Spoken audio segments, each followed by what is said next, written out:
如果有一天，你的邻居一边享受着你家的美食，一边高喊着要烧掉你家的房子，你会作何感想？最近台湾发生了一场轰动社会的离奇事件，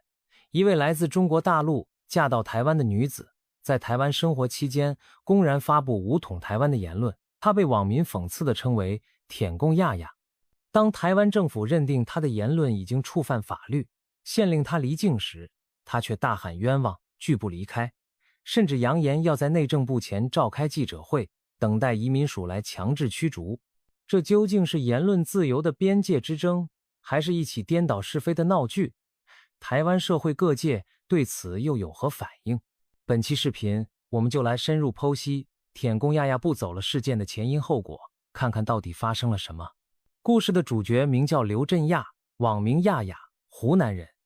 几年之前，她以依亲居留的身份嫁到台湾，成为所谓陆配。起初，她和大多数定居台湾的大陆配偶一样，在新环境中生活。然而不同的是，亚亚并没有像一般人那样低调融入，而是活跃于两岸社群媒体。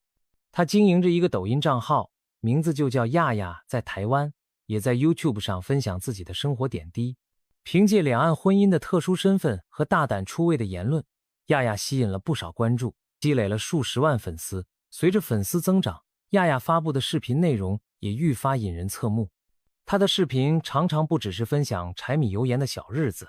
而是充斥着对两岸关系的强烈主张。令台湾观众震惊的是，这位住在台湾吃着台湾米饭的大陆新娘，言必称祖国统一，甚至公开支持武力统一台湾。在她的视频里，可以听到诸如大陆武力统一台湾已经不需要其他理由，台湾迟迟不武统是在浪费时间，希望大陆最新的航母四川舰的第一功就是收复台湾等等惊人言论。这些话在台湾社会引发强烈反弹，许多台湾网友愤怒地表示，一个享受台湾自由生活福利制度的人，却宣扬解放军攻打台湾，这种行为踩到了台湾社会的红线。亚亚也因此被冠以舔共陆配的封号，成为舆论焦点。更劲爆的是，有网友爆料指出，亚亚当初为了取得在台居留权，才与台湾丈夫结婚，等拿到居留证后立刻离婚。虽然这点未经官方证实，但在社群上已让不少人质疑她的动机。她是真心爱上台湾这块土地，还是别有用心，借婚姻做跳板？不管婚姻内幕如何，至少从亚亚日常言论看，她对台湾的民主认同似乎相当有限，倒是对中国祖国情有独钟。她反复宣称台湾必须回归祖国，两岸同属一个中国，还理直气壮地表示台湾是中国的一部分。试想一下，一个拿着中华民国居留证的人，大摇大摆在台北街头说台湾属于中华人民共和国，这画面让很多台湾民众既愤怒又觉得荒谬。有人讽刺，他要是真有种，就回北京天安门喊台湾独立，看看会不会当场被抓。显然，亚亚在享受台湾开放言论环境的同时，肆无忌惮地碰触台湾社会的敏感神经。事实上，亚亚的极端言论早在台湾一些关注两岸议题的网民间流传，但直到2024年年初，他才真正破圈，成为全台热议的人物。导火索是一部电影和大陆官媒的推波助澜。2024年2月初，亚亚带着自己年幼的女儿回大陆探亲期间，去电影院看了一部国产动画大片《哪吒2》。他在抖音上兴奋地发布观后感，盛赞影片好看，并表示作为中国人很自豪。这条内容原本没什么，但碰巧被中国官媒转发了。大陆官媒一宣传，相当于官方认同了他。我是中国人，在台湾也依然爱国的姿态。结果台湾这边的网友一下子警觉起来，到底是谁在台湾说这种话？顺藤摸瓜，很快有人翻出了亚亚过去那些鼓吹武统台湾的视频剪辑。一时间，台湾舆论哗然，大家惊讶地发现，原来我们身边竟藏着这样一位高调支持解放军攻台的大 V。台湾是言论自由的多元社会，日常也有少部分亲中统派人士发表统一本土的言论，但像亚亚这样大陆籍，身在台湾却大张旗鼓叫嚣武力犯台的，还真是头一遭。人们议论纷纷，这算不算利用台湾的自由环境为对岸的统一战线效劳？更严重的是，他的身份还是大陆配偶，背后有没有更复杂的背景？有人怀疑他是否与大陆官方有关联，甚至猜测会不会是统战渗透的一环。当然，也有人觉得他也许只是个爱发表极端言论、博取关注的网红，未必真有组织指使。但就算如此，他这些言论难道不用负责任吗？这时，一位关键人物登场了，他就是台湾本土的网络红人八囧。八囧是一名立场鲜明的反共 YouTuber， 对于亲共言论一向毫不留情。其实早在2年前，八囧就在自己的频道炮轰过亚亚。当时亚亚曾在镜头前挥舞5星红旗，高喊统一口号，让八囧气得直斥，在中华民国的土地上胡言乱语。然而彼时亚亚名气不大，此事并未激起太大水花。但这一次，眼看亚亚的言论已经引发众怒，八囧决定采取行动。他亲自向移民署检举了亚亚，提供了他鼓吹武统的种种证据，希望政府介入处理。八囧事后公开表，没错，检举亚亚的人就是我。他认为亚亚的言行已经对台湾的国家安全造成威胁，身为台湾人，有责任站出来制止。八囧的挺身而出，得到了许多网友支持，大家留言干得好，就是要有人出面报警，不然真当我们好欺负。接到检举后，台湾官方果然行动了。2024年3月11日，内政部移民署刘振亚传唤他到案说明。可以想象一下当时的场景，移民署的调查官坐在办公桌后，表情严肃地播放着亚亚自己在网络上发布的影片，一段段武统台湾的言论铁证如山地摆在眼前，而亚亚则坐在对面，据说全程态度强硬。面对调查，他不但不觉得自己有错，反而当场指责移民署侵犯言论自由，大声抗议自己只是发表个人看法。这还不够，他在约谈过程中再次强调台湾是中国的一部分。试想，连官方机关都听他在台湾领土上喊这样的口号，这剧情简直魔幻。移民署人员听闻恐怕也是既震惊又气愤，这个人到了这个节骨眼，竟然仍然嘴硬不改，完全无视台湾政府权威。经过这次约谈和充分的证据搜集，移民署随即会同陆委会等相关机关进行研议。结论很明确，亚亚公然发布涉及武力犯台的言论，已构成有危害国家安全或社会安定之余。这个措辞出自《两岸人民关系条例》和相关法规。根据台湾现行法律，来自大陆地区的人士如果在台航未涉及危害国家安全，可以被废止居留许可，限期出境。亚亚的案例在过去从未有先例，因此也格外引人注目。3月12日，移民署正式对刘振亚作出行政处分，废止其在台湾的依亲居留许可，并限令他在10日内离境，且未来5年内不得再申请来台居留。这意味着亚亚成为台湾史上第1位因言论危及国安而被撤销居留权的大陆配偶。这一消息一经发布，立刻轰动社会。原来政府真的动真格了。那么移民署引用了什么法律依据呢？根据说明，主要是《大陆地区人民在台湾地区依亲居留、长期居留或定居许可办法》第14条第1项第4款，也就是前面提到的有危害国家安全或社会安定之余这一条款。通俗点说，就是认为他的言论已经有可能对台湾的国家安全、社会稳定造成威胁，所以撤销他继续留在台湾的资格。这是一个预防性措施，不需要等他真干出什么颠覆行动，只要认定他有这样的风险，就能依法处理。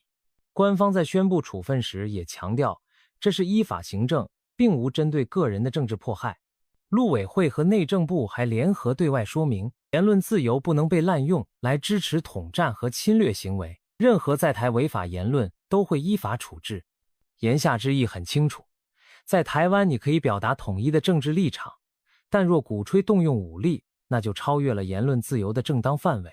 毕竟这已经涉及倡导战争行为，等同于站在威胁本国安全的一方，绝非单纯的意见表达那么简单。政府的强硬表态赢得不少掌声，许多台湾网友直呼痛快，早就该这样做了，不欢迎来吃饭还要砸锅的人。一些支持台独的人士更讽刺，这才是真正的一国两制。在台湾嚷嚷武统不会把你抓去坐牢，但会把你请出境，爱回哪儿回哪儿去。不过此举也引来了另一边的不满。北京当局通过国台办对这件事发表了谴责。中国国台办指责台湾民进党政府滥用行政手段打压大陆配偶，称亚亚只是表达言论自由，却受到政治迫害。他们尤其对检举人巴囧大为光火，发言人甚至用成语怒骂巴囧是宵小之辈、鸡鸣狗盗，放话要对他进行惩罚。这一番痛批在台湾引起嘲笑声一片。国台办隔空对一个台湾平民网红喊打喊杀，难不成是要把巴囧也列入什么黑名单？对此巴囧本人倒是泰然处之，甚至幽默回应，被敌人点名光宗耀祖啊，说明我又往台顽固分子榜单前进了一步。他的调侃让许多台湾网友拍手叫好，认为这段跨海隔空交火实在是荒诞又好笑。亚亚被限期离境的消息传出后，台湾社会展开了一场关于言论自由界限的大讨论。一方面，多数民众认为政府此举合情合理，欢迎你来，但不代表能任你诅咒我们的灭亡。不少人举例说，在美国也不可能容忍一个移民成天喊要恐怖攻击美国，这和普通政见不同，已经踩到叛国的地雷。甚至有声音指出，台湾对亚亚其实已经算宽容。试想，如果换成在中国，有台湾人公开喊台湾武力统一大陆，恐怕早就被公安以颠覆罪名抓走了，哪还能在网上当网红蹦跶这么久？相比之下，台湾只是撤销他的居留，没有刑事惩罚，堪称文明执法。但另一方面，也有人对此表示担忧，主要是从法律程序和自由权利角度出发。有法律学者质疑，移民署引用的理由是否充分？台北高等行政法院在审理亚亚提出的暂停遣送请求时，曾引用联合国公民权利和政治权利国际公约第20条，指出煽动战争的言论不受言论自由保障，以此作为驳回他请求的依据。然而这也引发一些法界人士质疑，台湾并没有明文法律将煽动战争列为犯罪或禁止的言论，直接套用国际公约是否有法律瑕疵？台湾事实查核中心董事长罗世宏就评论说， ICCPR 第20条只是要求缔约国立法禁止战争宣传，但我国内法未具体规范，法院援引该条断定亚亚违法，有程序上的瑕疵。另一位立委兼法学者沈伯洋则从另一个角度回应了质疑，他直言将一般国民享有的言论自由直接套用在原属敌国的配偶身上是错误的。他的意思是，亚亚作为来自敌对政权的人，其言论本就该受到更严格的限制。若有人移民美国却公开主张恐袭美国，美国也绝不会容忍。沈伯洋还举例欧洲人权法院近期的一项判决，在俄罗斯侵略乌克兰的大背景下，拉脱维亚政府限制了一名煽动仇恨言论者的自由，法院判定这是有正当理由的。因此他认为，国家存续本身就是言论自由的界限，你不可能一边想毁灭这个国家，边又要求这个国家保障你含毁灭它的自由。这个论点得到许多网友认同，说得好，生存权都没了，还谈啥言论权？当然，也有人为亚亚辩护，认为他毕竟还没有实际采取任何违法行动，仅凭言论就逐客会不会太粗暴？这种声音在台湾本地不算主流，却也反映出自由社会内部分歧，对于极端言论该容忍到什么程度。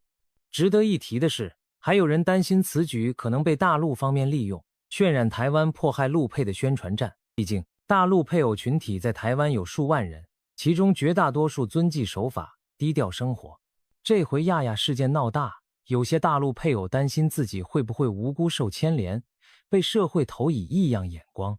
台湾政府也注意到了这点，陆委会多次澄清，这起处分是个案，针对的是特定人士的特定行为，并不影响绝大多数陆配的权益。内政部长刘世芳也公开表示，政府处理有法律依据，不存在因言论打压陆配的情况，希望外界不要以讹传讹。另外，对于亚亚等人被废止居留后相应的权益问题，政府已经同步取消了他们在台期间的健保资格和工作权利，程序上并无不妥。如果当事人觉得有任何不公，还可以走诉愿和法律途径寻求救济。这番话既是对质疑者的回应，也是在对亚亚表明，有不满可以申诉，但在最终结果出来前，你该走还是得走。面对政府的强硬态度和大部分台湾民意的反感，亚亚没有乖乖认错离境，反而展开了一系列自我救赎的行动。他一方面寻求法律救济，另一方面通过网络和媒体为自己喊冤。首先，在收到限期离境通知后，他的第一反应是否认指控，声称无辜。他立刻向法院申请停止执行 deportation， 试图阻止移民署的驱逐命令生效。然而如前所述，台北高等行政法院迅速驳回了他的请求，认定他的言论确实属于煽动战争，不受保护。法律途径一时碰壁，亚亚便转向媒体舆论。3月中旬，亚亚在大陆抖音上发布了一段哭诉视频，称自己从来没有支持过所谓武统。台湾媒体报道他的那些言论都是经过剪辑歪曲的。他声称有人盗用了他的身份，注册了假冒他的 YouTube 账号，在上面发布了鼓吹武统的言论。那些极端言论的影片不是我发的，完全是有人刻意造假陷害我。同时，他强调自己主张的是和平统一，两岸一家亲云云。只有两岸和平稳定了，大家才能过上好日子。中国人不该打中国人，我反对战争。亚亚在影片里一边掉泪一边这样说道，仿佛他才是真正热爱和平，却被无良媒体塑造成战争狂人。不得不说，亚亚这番洗白尝试颇具戏剧性。然而台湾政府并不买账。2024年3月20日，陆委会在例行记者会上被问及此事，直接现场播放了一段亚亚本人的视频来打脸。原来陆委会找出了亚亚在2023年5月拍摄的一支影片，那支影片里，亚亚兴致勃勃地介绍解放军对台军事演习，语气笃定地表示武力统一台湾已经不需要任何理由。陆委会官员放完影片后对媒体说，关于亚亚有没有鼓吹武统，事实摆在这里，根本不用辩论。言下之意，亚亚现在装无辜喊和平，完全是事发后的临时改口，自保之词，自欺欺人。随着陆委会实锤证据曝光，亚亚的信誉进一步破产。很多台湾网友此时纷纷嘲讽，昨天说要武统，今天说爱和平，脸不疼吗？假账号背黑锅，演给谁看呢？亚亚试图为自己营造的清白形象，在铁证面前不攻自破。可以说，他已经很难再说服台湾主流社会相信他是被冤枉的。时间一天天逼近移民署规定的最后期限，按照3月12日的处分，亚亚必须在10日内，也就是3月22日左右离境。当时因为他提起了相关法律程序，实际执行上略有延宕，但移民署早已放话，不管后续诉讼如何，限期一到，如果人还在台湾，就会依法执行强制出境。2025年初，亚亚的行政诉讼进入最后阶段，他对撤销居留的处分提出了抗告。然而法院的审理并不影响先前离境命令的效力，移民署决定不再等待。来到2025年3月，这场拉锯战已持续整整1年之久。在这1年里，亚亚始终留在台湾，应该是通过各种法律程序让自己暂时免于被立送。支持他的阵营也没闲着，有一个名为台湾国际家庭互助协会的民间团体开始声援亚亚。这是一群关注外籍配偶及跨国婚姻家庭权益的组织。他们认为政府驱逐亚亚会造成骨肉分离的人道悲剧，因为亚亚在台湾育有子女。是的，你没听错，亚亚在台有孩子，而且不止一个。据称她有3个年幼的子女需要抚养。此时亚亚也紧紧抓住孩子这张感情牌，向社会博同情。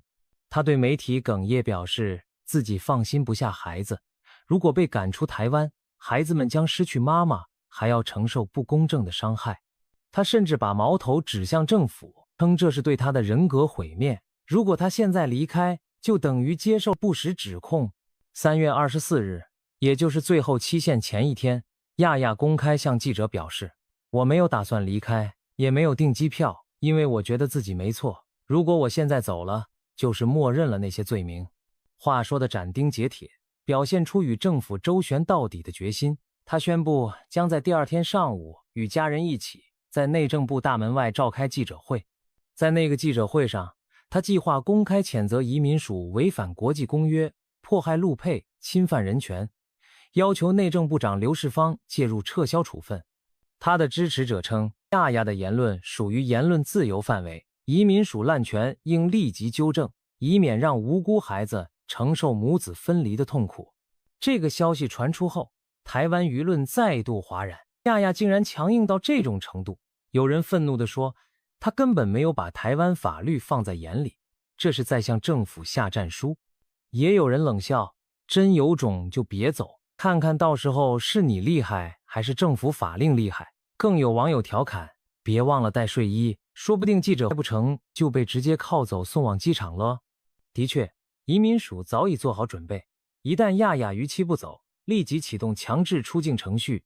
根据大陆地区人民及香港、澳门居民强制出境处理办法，移民署可以派员将当事人借护至机场，监视其离境。如果一时买不到合适机票，还可以先行收容安排航班。换句话说，亚亚如果执意耗到最后一刻，等待他的可能是移民署人员直接上门，将他带往机场遣送出境。从过去案例看，台湾移民署不是没有强制驱逐过不受欢迎的外国人。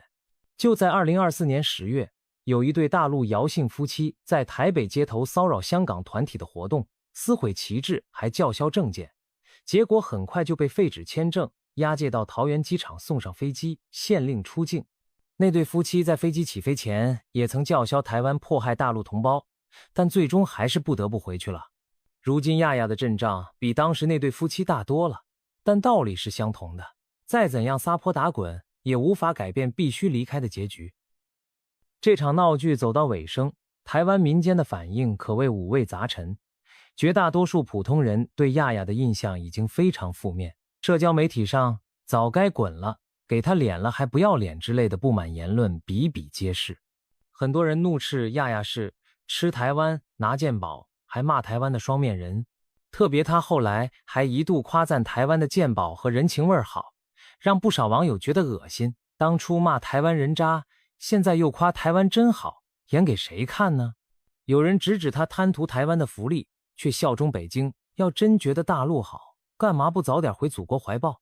也有人幸灾乐祸，他不是说台湾早晚遍地红旗吗？现在先送你坐红旗航空回去，拜拜了您呐。与此同时，台湾的大陆配偶社群内部对此事也是议论纷纷，很多陆配公开与亚亚切割，表示他的言行不代表他们。大部分陆配是爱台湾、守法的。有陆配接受采访时无奈地说，亚亚害惨我们了，现在一些台湾人听到陆配都会多一分戒心，他们担心亚亚把整个陆配群体的名声都搞坏了。然而也有极少数统派立场的陆配对亚亚表示支持，认为台湾当局打压不同声音，伤害两岸婚姻情感。但这样的声音在台湾社群里相当微弱，反倒是有外国网友关注到新闻后力挺台湾政府。有一则新闻报道韩国人全赞爆，应该学习台湾，说不少韩国网友看到台湾驱逐亲共配偶的消息，纷纷留言称赞，认为韩国也该对国内亲朝鲜的危险言论更强硬，不要姑息。这让台湾网友颇感意外，没想到我们自己烦透的事还成了国际上称道的案例。回顾整个事件，亚亚从一个默默无闻的大陆新娘变成横跨两岸舆论场的争议人物，以拒不离境的对抗姿态收场。这其中有个人的算计，也折射出两岸之间的价值冲突。在台湾可以包容不同的政治意见，但当你的言论公然呼唤对这片土地的武力摧毁时，这早已超出文明社会能接受的底线。亚亚也好，小薇、恩琪等跟随他起舞的大陆配偶也罢，或许他们原以为台湾的民主社会软弱可欺，法律拿他们没辙。然而事实证明，再自由的社会也有法治的利剑在默默守护。当他们口口声声一个妇女喊两句就把台湾政府吓到了时，殊不知真正让台湾警惕的，并不是他作为个人有多大威力，而是他们背后所呼应的强大威胁。那些日夜对台磨刀霍霍的导弹和战机，言论从来都不是孤立的，它可能成为导火索，带来现实的危险。台湾政府这次对亚亚事件的处置，既是在法律上划定红线，也是向所有心存侥幸者发出明确信号。或许有人会对亚亚生出几分同情，觉得他最终要被赶走，母子分离很可怜，但别忘了，这是他自己一步步造成的局面。如今他高喊爱和平，喊自己无辜，可曾为他那些咄咄逼人的武统狂言向2300万台湾人道过歉？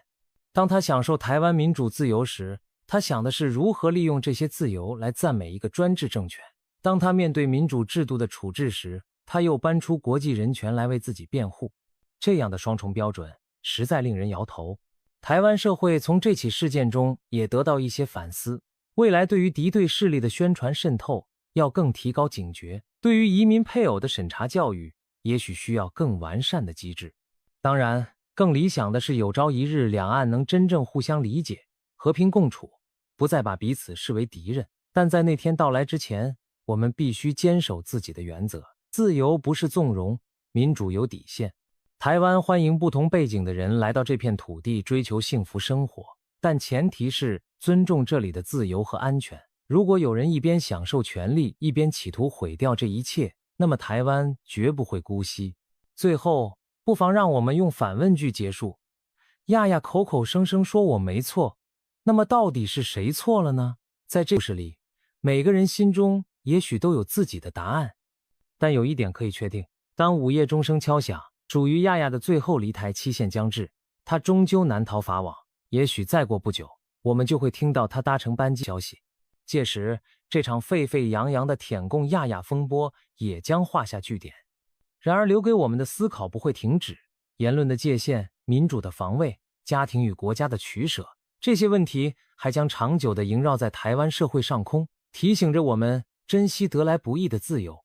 同时警惕那些试图利用自由、摧毁自由的人。自由的花朵需要用法治和智慧来守护，这正是亚亚事件带给我们的最大启示。